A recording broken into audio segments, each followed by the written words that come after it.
Et que chacun garde ses racines, garde son origine. Les spéculations vont bon train pour savoir qui sera le prochain pape désigné lors d'un conclave qui va durer pas mal de temps, me semble-t-il. Mais le cardinal Sarah, vous savez, on dit c'est un noir, ça serait le premier pape noir. On vous sent inquiet pour le monde occidental. Qu'est-ce qui vous inquiète? Vous savez, la plus grande inquiétude, c'est que l'Europe ne veut plus ou a perdu l'essence de ses origines. Il a perdu ses racines. Or, un arbre qui n'a pas de racines, il meurt.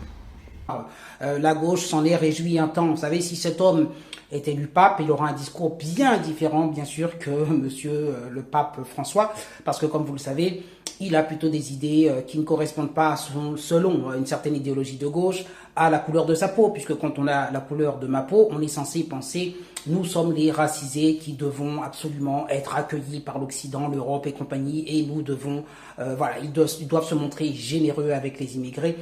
Voilà, africain, je ne suis pas immigré puisque je suis né à Paris 19e, je précise, mais enfin, dans la tête de ces gens-là, il y a un gloubi-boulga, tout est mélangé. Dès qu'on est noir, on est forcément un immigré persécuté. Sa richesse culturelle, sa richesse historique, son héritage, et le communique à ses enfants, à ses petits-enfants. Dans votre précédent livre, vous décrivez l'effondrement de l'Occident. Vous parlez sans tabou d'une crise culturelle et identitaire. Et j'ai peur que l'Occident meure. Il y a beaucoup de signes, oui, beaucoup de signes, plus de natalité.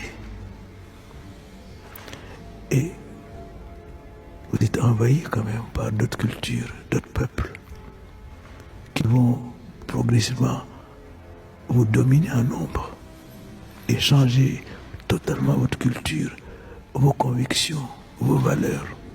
Eh bien, sachez que juste avant, dans son homélie, le pape François a encore renouvelé, donc c'était, vous l'avez entendu, Ubi et Torbi, que il fallait que les peuples d'Europe s'ouvrent à accueillir tous les immigrés. Alors lui, bon, vous savez, paix à son âme, mais je crois qu'il comprend vraiment pas ce que peut vivre un peuple qui se fait envahir, et c'est pas sa question. De toute façon, on sait très bien que c'est un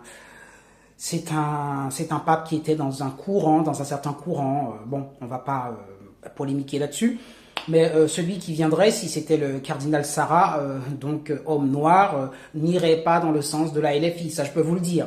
Il a le discours très clair d'une personne qui explique que quand on a une maison, eh bien on préserve ce qui se passe à l'intérieur de cette maison, et que chaque peuple doit avoir conservé sa culture, sa tradition, et que sinon, eh bien le peuple qui se fait envahir, eh bien il y a une forme d'affrontement et une forme de perte de repères.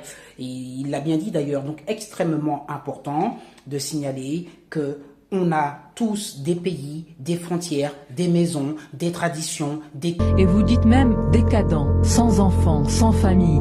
L'Occident disparaîtra, noyé, éliminé par une population d'origine islamique. L'Occident a renié ses racines chrétiennes, mais un arbre sans racines meurt.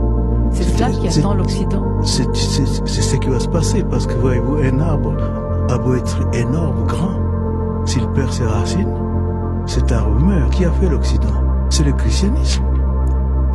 Le christianisme a façonné l'Occident. Regardez sa culture, l'art, son histoire, sa musique.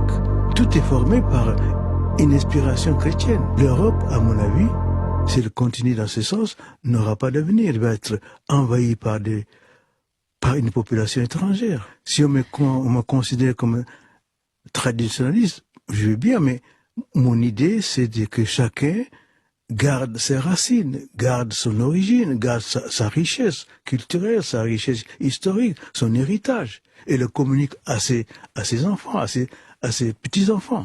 Je ne regrette pas du tout d'être venu en France et d'avoir une culture française, tout en gardant ses racines, tout en gardant sa tradition.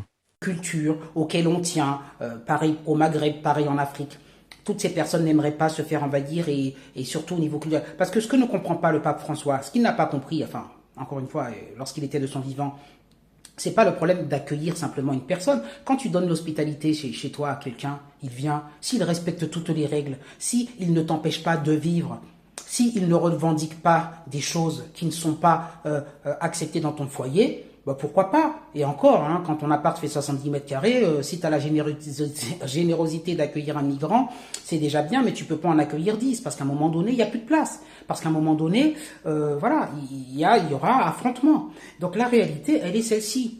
L'accueil, oui, mais jusqu'à quel point? Et il y a une certaine limite. Et le cardinal Sarah, s'il était élu, bon, encore une fois, je suis pas sûr qu'il le sera, mais s'il était élu, n'ira pas dans le sens des progressistes. Et il vous rappellera cette réalité que chacun doit être chez soi et doit être souverain chez soi. Monsieur le cardinal Sarah, s'il était pape, sachez que c'est un souverainiste.